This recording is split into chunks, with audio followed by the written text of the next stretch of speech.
Hello friend and अस्सलाम वालेकुम। Welcome to easy learning 700 के MGT 401 की लेक्चर सीरीज़ है। और आज की वीडियो के अंदर हम टेंजिबल फिक्स एसेट के बारे में पढ़ेंगे। जैसे कि आप देख रहे हैं कि ये एक बैलेंस शीट का एसेट साइड दी हुई है और इसके अंदर जो हम पढ़ेंगे आज वो प्रॉपर्टी प्लांट इक्विपमेंट से रिलेटेड बात होगी, लेकिन ये कि इन्वेस्टमेंट और इंटेंजिबल एसेट्स भी हम आगे लेक्चर सीरीज़ में पढ़ेंगे।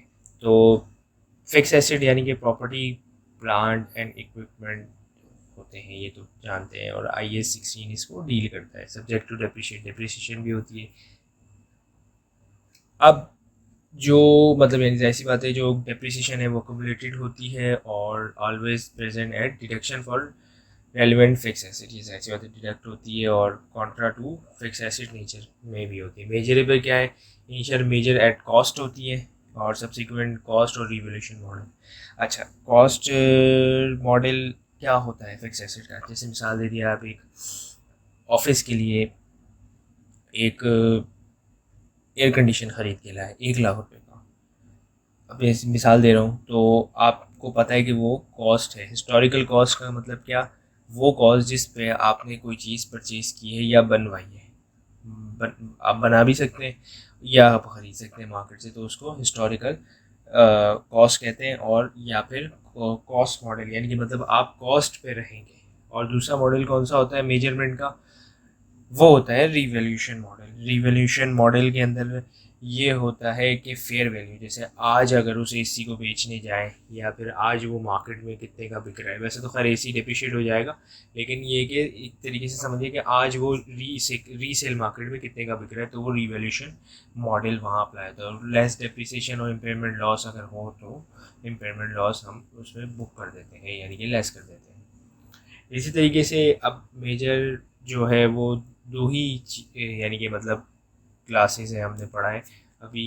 तो एसेट क्लास यानी कि जो कंपनी क्या पॉलिसी कर सकती है मोटर व्हीकल को, तमाम व्हीकल को रिवैल्यू। अच्छा, इसके अंदर रिवोल्यूशन मॉडल के अंदर एक चीज़ को ध्यान रखना होता है और वो ये होता है कि अगर आप एसेट किसी, जैसे अगर कार है आपके कंपनी में 10 कारें हैं या 10 अगर फैक्ट्री है तो 10 ट्रक्स खड़े हुए हैं आपके पास, तो आपको ज़रूरी है कि अगर रिवोल्यूशन मॉडल अपना रहे तो 10 के 10 ट्रक ही रिवैल्यू करें। ऐसा नहीं हो सकता कि 5 ट्रक रिवैल्यू कर दिए और 5 ट्रक आप कॉस्ट पे चला रहे, ऐसा नहीं हो सकता। हाँ, ये ज़रूर कर सकते हैं कि अगर आपके पास जैसे कोई बिल्डिंग है तो कार और बिल्डिंग का कोई ताल्लुक नहीं है, तो ये कर सकते हैं कि कार को आप रिवोल्यूशन में चलाएं और बिल्डिंग को कॉस्ट पे चलाएं। इस ये तो कर सकते हैं, लेकिन ऐसा नहीं कर सकते कि 10 कारों में से आपने 5 कारें रिवैल्यू कर दी और 5 कारें आपने ऐसी ही छोड़ दी। फेयर वैल्यू जो है, जाहिर सी बात है, मैंने आपको पहले भी बताया कि ये वही है कि जो receive to sell an asset in ordinary transaction market place. यानी मतलब आज जैसे मिसाल दे दिया है, कोई गाड़ी बेचने जाए, आपने 10 लाख रुपए की खरीदी। पाकिस्तान की मिसाल नहीं देते, पाकिस्तान में तो 10 लाख की गाड़ी 15 लाख की हो जाती है। खैर इसको साइड पे रखते हैं, लेकिन ये कि 10 लाख की आपने गाड़ी खरीदी, डेप्रिसिएशन चार्ज हुई, तो आज वो मार्केट में 5 लाख रुपए की बिक रही है। तो ये होता है। अकाउंटिंग इश्यूज क्या होते हैं कि ट्रीटमेंट गेन और लॉस। अच्छा, ऐसी बात है, रिवोल्यूशन जब करते हैं ज़रूरी नहीं है कि गेन आए या ज़रूरी नहीं है कि लॉस आए। तो एडजस्ट करते हैं एक्यूमुलेशन कॉस्ट ऑफ एसेट से, जब तक यानी जिस डेट को आप रिवैल्यू कर रहे हैं। और फ्रिक्वेंसी ऑफ रिवोल्यूशन और ट्रीटमेंट ऑफ रिवोल्यूशन, ये भी हम आगे देखेंगे किस तरीके से होता है। अब रिवोल्यूशन यानी कि अब इसकी जो एंट्री पड़ेगी, जो कैलकुलेट डेप्रिसिएशन करेंगे till the date of revolution तक करेंगे और ट्रांसफर कर देंगे accumulated depreciation account to the assets के अंदर।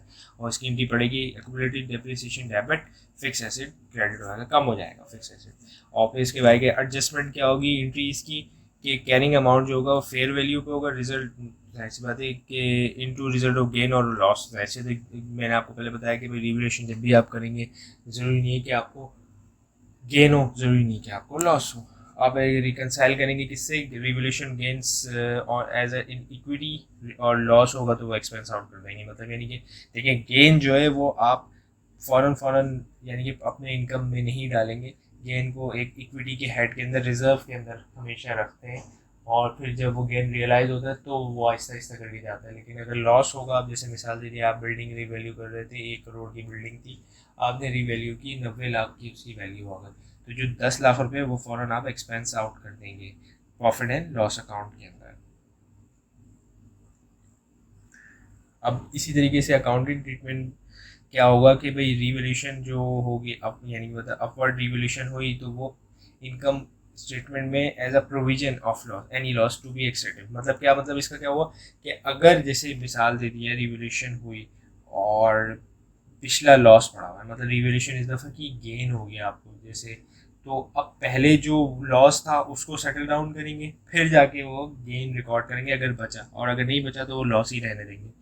जैसे मिसाल दी जाए 100 रुपये का आपका लॉस पड़ा हुआ था, रिवोल्यूशन गेन आया है 60 रुपये, तो 40 रुपये का आपको नेट लॉस अभी भी आपके स्टेटमेंट में आ रहा होगा। लेकिन अगर ऐसा हुआ कि 100 रुपये का था अपना गेन और जो लॉस था वो 40 रुपये का था, तो 60 रुपये आपका रिवोल्यूशन में आएगा। इसी तरीके से रिवोल्यूशन डाउनवर्ड यानी अगर जैसे मिसाल दे दिया है तो पहला अगर कोई गेन होगा, वही मिसाल के गेन होगा, तो वो एक्सेस यानी कि मतलब उससे हटाया जाएगा और फिर जाके उसको अगर इनकम स्टेटमेंट में एक्सपेंस अगर आ रहा है तो इनकम स्टेटमेंट चलाएगा, नहीं आ रहा तो फिर वो ऐसे ही रहेगा।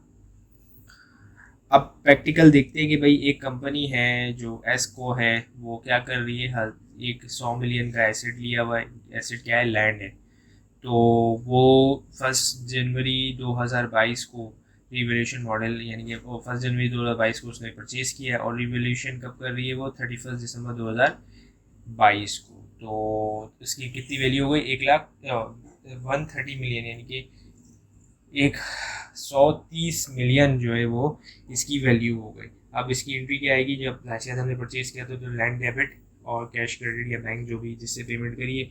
रिवोल्यूशन अब 31 दिसंबर को खड़े में रिवोल्यूशन जो है वो उसकी एंट्री क्या होगी, लैंड को बढ़ाएंगे क्योंकि रिवोल्यूशन और गेन हुआ है, तो रिवोल्यूशन सरप्लस में डाल देंगे, सरप्लस में डाल देंगे।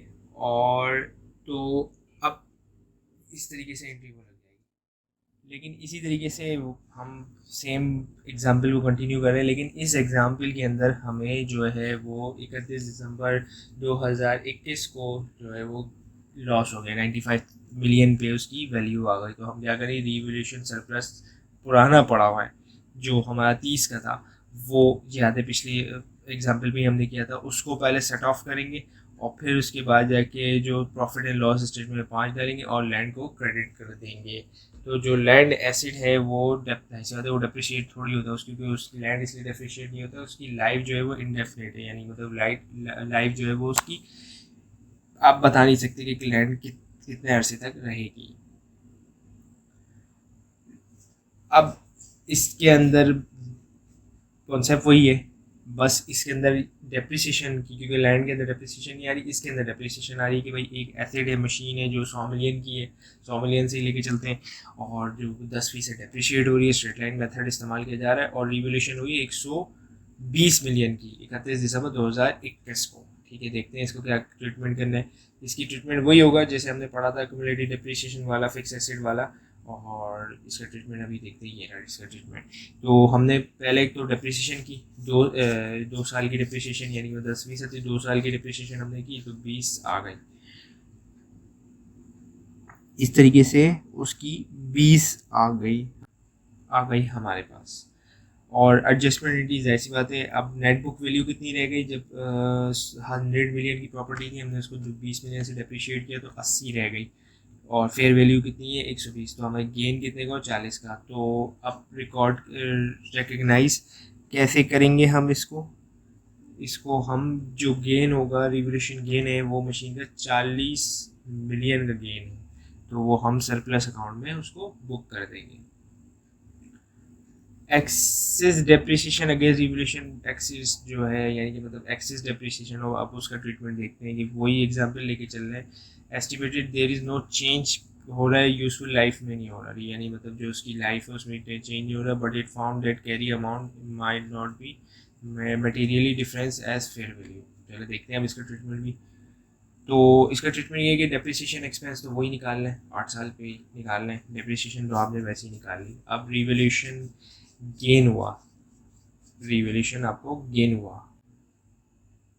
हुआ इस तरीके से 5 जो है वो आपका आ गया। अब एक्सिस डेप्रिसिएशन चार्ज जो हैज़ नॉट बीन ऐसी revalued and depreciation date to be collected हो गई। अब बात हो गई कि भाई रिवोल्यूशन हमने देख ली कि किस तरीके से होती है, उसका ट्रीटमेंट भी देख लिया। अब अगर रिवोल्यूशन एसिड जो है वो डिस्पोज करना है तो वो किस तरीके से होगा, तो उसकी रिमेनिंग, अच्छा इस एग्जांपल के थ्रू देखते हैं कि इसकी रिमेनिंग लाइफ जो है वो चेंज नहीं हुई है, लेकिन 31 दिसंबर को जो है वो कह रहे हैं वो कोई भी चेंजेस नहीं हुई है, बस ये डिस्पोज हुआ है कितने का, 50 मिलियन का। अब देखते हैं इसका ट्रीटमेंट क्या होता है। हमने इसको जो रीवैल्यूड किया अमाउंट, तो उसकी 15 जो पहले तो डेप्रिसिएशन की इसकी, और 15 जो है आई इसकी डेप्रिसिएशन। अब इसको माइनस किया आपका, यानी कि मतलब एक्सेस डेप्रिसिएशन, वो जो मैंने पिछला कॉन्सेप्ट बताया था कि वो जो डेप्रिसिएशन का डेबिट कर रहे थे और एसिड को क्रेडिट कर रहे थे, वो उससे माइनस किया 15 डेप्रिसिएशन, तो 5 आपका रिवैल्यूएशन सरप्लस आया जो रिटेन अर्निंग के प्रॉफिट में गया। अब इसको एक्यूमुलेटेड डेप्रिसिएशन जो थी हमारी 30 थी उस, और बैंक जो है वो डेबिट हुआ क्योंकि हमें मिल कितने का रहा है एक्यूमुलेटेड डेप्रिसिएशन, मतलब इस साल कितनी डेप्रिसिएशन उस पर चार्ज हो चुकी है। तो हमने उसको किस तरीके से किया, तो डेबिट हमने किया एक्यूमुलेटेड डेप्रिसिएशन, यानी मतलब उसका जो एक्यूमुलेटेड डेप्रिसिएशन का हेड था वो ख़त्म कर दिया। उसके बाद हमने एंट्री लगाई, क्या एंट्री लगाई, इसके बाद हमने एंट्री लगाई कि कैश डेबिट 50 मिलियन का हमें जो एसिड है वो बिक रहा था, और टोटल जो एसिड की वैल्यू थी 120 मिलियन थी। तो हमें लॉस कितना हुआ, वो हुआ 40 मिलियन का लॉस हुआ। लेकिन जो हमारा रिवोल्यूशन सरप्लस बैलेंस में पड़ा हुआ था उसको हमने माइनस किया, तो आपका जो है वो रिवोल्यूशन सरप्लस जो है वो, यानी कि मतलब रिवोल्यूशन सरप्लस जो है वो ट्रांसफ़र हुआ रिवोल्यूशन सरप्लस का, और 40 मिलियन से माइनस करके तो आपका 30 मिलियन रिवोल्यूशन सरप्लस आ गया। रिवोल्यूशन सरप्लस सेम एसिड, यानी कि मतलब रिवोल्यूशन सरप्लस जो होता है वो सेम एसिड का होता है जो हैज़ बीन डिस्पोज हो या फिर ट्रांसफर टू रिटेन अर्निंग हो। अब कंपोनेंट ऑफ अकाउंटिंग देखते हैं, यानी कि मतलब अदर कंपोनेंट, एक तो स्पेसिफाइड पार्ट और component are required to be depend separately. मतलब इसका मतलब ये कि जैसे अब मिसाल देते हैं जहाज़ जो होता है, जहाज़ खुद एक एसिड है, लेकिन उसका एक इंजन जो है, जहाज़ का इंजन जो है वो बहुत महंगा होता है, बहुत कॉस्टली होता है, तो वो इसको हम सेपरेटली, यानी कि मतलब उसकी ओवर द लाइफ एस्टिमेट करके उसको सेपरेटली हम डिप्रिशिएट भी कर सकते हैं। Cost of replacement of requirement, जहाज़ ऐसी बात है जब जहाज़ आप या तो ओवर हॉलिंग करवाएं, यानी कि पूरे जहाज़ का इंजन जो है वो आप खोल के उसको दोबारा रीफिट करवाएं, तो वो एक खर्चा होगा, वो ठीक ठाक खर्चा होता है, तो उसको हम कैपिटलाइज करें। और क्या होगा, classified item S P P when they need define S P P. अच्छा, जो मतलब जाहिर सी बात है, अगर देखें जो भी आइटम आपको लगता है कि पी पी की क्लासिफिकेशन में जा रहा है तो आप उसको पी पी क्लासीफाई करें, और other is not to P P, अगर वो नहीं है तो उसको क्लासीफाई ना करें, as in inventory when it define to be not being to be P P. ठीक है, अब डिस्पोजल्स के दरमियान आपको मतलब यानी कि क्या क्या डिस्क्लोजर्स देने पड़ेंगे, कि एक तो रिमूवल एसिड स्टेटमेंट आपको फाइनेंशियल पोजीशन में डिस्क्लोज करना पड़ेगा, गेन हुआ लॉस हुआ ये भी बताना पड़ेगा, और यानी कि आपने रियलाइज उसको क्या किया, गेन प्रॉफिट किया और लॉस किया, और वैन रिवोल्यूशन एसिड डिस्पोज हुआ तो any surplus may be transfer to direct to retain earning, यानी मतलब ये भी बताना पड़ेगा भाई जितना भी गेन हुआ या लॉस हुआ वो आपने ट्रांसफ़र कैसे, यानी कि रिटेन अर्निंग में ट्रांसफ़र किया नहीं किया। अकाउंटिंग टू फिक्स, आपने डिस्क्लोजर्स किस और किस चीज़ के देने, बट नो लिमिट। मतलब देखें एक चीज़ बताऊँ, डिस्क्लोजर्स इसलिए दिए जाते हैं ताकि जो जो शेयर होल्डर हैं या फिर जो फाइनेंशियल स्टेटमेंट पढ़ रहे हैं उनको ईजीनेस हो, उनको आसानी हो कि भाई हाँ ये काम किया गया कंपनी में, क्यों किया गया। मेजरमेंट ऑफ बेसिक करना है, एस्टिमेट करना है, ग्रॉस कैरिंग अमाउंट करना है, और डेप्रिसिएशन मेथड बताना है कि भाई कि कौन सा डेप्रिसिएशन मेथड स्ट्रेट लाइन है, रिड्यूसिंग बैलेंस मेथड है, या फिर कोई और सा मेथड इस्तेमाल किया। यूज़फुल लाइफ बतानी है, डेप्रिसिएशन की रेट बताने कि क्या क्या रेट हुआ, और फिर उसके बाद जाके क्रॉस कैरिंग अमाउंट बतानी है, और to be reported at the end of सफर, और मतलब और भी चीज़ें बता सकते हैं जो जो आपने इस फाइनेंशियल ईयर के अंदर की, उन सब चीज़ों को बता सकते हैं। अब रिकन्सिलिएशन, मतलब यानी कि रिकन्सिलिएशन एक स्टेटमेंट, यानी कि मतलब डिस्क्लोज करना पड़ता है, क्योंकि ऐसी बात है आप एक फैक्ट्री अगर चला रहे हैं तो आपके पास बहुत सारी मशीनरी आएगी भी इस साल और बहुत सारी मशीन जाएगी भी, मतलब यानी कि बहुत सारी मशीनरी जो है वो इस्तेमाल हो रही है और वो जल्दी ख़राब होने वाली है, तो वो आप उसको डिस्पोज कर देंगे। और ये भी होगा कि वो कुछ जो है वो आप नई मशीनरी भी ख़रीद के लाएंगे, हो सकता है नई टेक्नोलॉजी आ गई हो तो आप उसको नई मशीनरी भी लाएंगे। तो अब इसके अंदर ये आएगी क्या क्या हमें रिकन्सिलेशन के अंदर यानी कि देखना होता है। अभी इसके हम प्रैक्टिकल एग्जांपल यानी कि एक चार्ट के तो पूरा एक इसका फॉर्मेट देखेंगे किस तरीके से होता है कि उसमें क्या क्या आता है। एडिशन आता है, क्लासिफिकेशन ऑफ एसिड जो है वो, अदर डिस्पोजल हमने किया, एक्विजिशन कितने किए, बेंजीन कम्बिनेशन की क्या क्या किया, और रिजल्ट ऑफ रिवोल्यूशन क्या आया, इम्पेयरमेंट लॉस आई या नहीं आई, और revolution revise profit and loss आया, डेप्रिसिएशन क्या आई, और एक्सचेंज डिफरेंस के कितना एक्सचेंज, और फिर अदर चेंजेस कितनी आई, ये सब हमें डिस्क्लोज देना पड़ता है। अब ये है उसका जिसके अंदर जैसे आप इस स्टेटमेंट जो है वो summary significant account of policy की, भाई हमने क्या क्या पहले बताया कि भाई all plant equipment are state at close cost less accumulative depreciation, और डेप्रिसिएशन किस पे हुई, प्रॉपर्टी प्लांट एंड इक्विपमेंट पे। और ये हुई, और बिल्डिंग की कितनी दे रहे हैं कि 5 साल, कंप्यूटर की 3 साल, और मोटर व्हीकल की 5 साल दी गई है, कंप्यूटर की 3 साल है। और फिर उसके रिवोल्यूशन रेजिडुअल वैल्यू बताएं, और रिमेनिंग यूजफुल लाइफ कितनी रह गई है। और ये जो शेड्यूल मैं आपको बता रहा था, जैसे कि अब ओपनिंग बैलेंस जो हुई वो 4.5 मिलियन से हुई, अक्यूमुलेटेड डिप्रिसिएशन जो हमने निकाल दी इस साल की वो तो 3.25 हो गई, लेकिन हमने एक्विजिशन की यानी कि कुछ ख़रीदा तो कितने का ख़रीदा, 3 मिलियन का ख़रीदा, और डिस्पोज भी किया तो 4 लाख का किया डिस्पोज, और अक्यूमुलेट उसकी अक्यूमुलेटेड डेप्रिसिएशन भी जाहिर सी बात है हम निकाल देंगे, और इम्पेयरमेंट हमें लॉस कितना हुआ वो 6 लाख है, और डेप्रिसिएशन जो इस साल की वो हमने कर दी। तो इस तरीके से हमारे पास जो एसिड ओपनिंग में थे 4.5 मिलियन, अब हमारी क्लोजिंग में आ रहे तकरीबन तकरीबन 4.4 मिलियन, हमारे 4.64 मिलियन के एसेट्स हमारे पास बच रहे हैं। मैं उम्मीद करता हूँ कि आपको ये वीडियो समझ में आई होगी। Thank you for watching this video.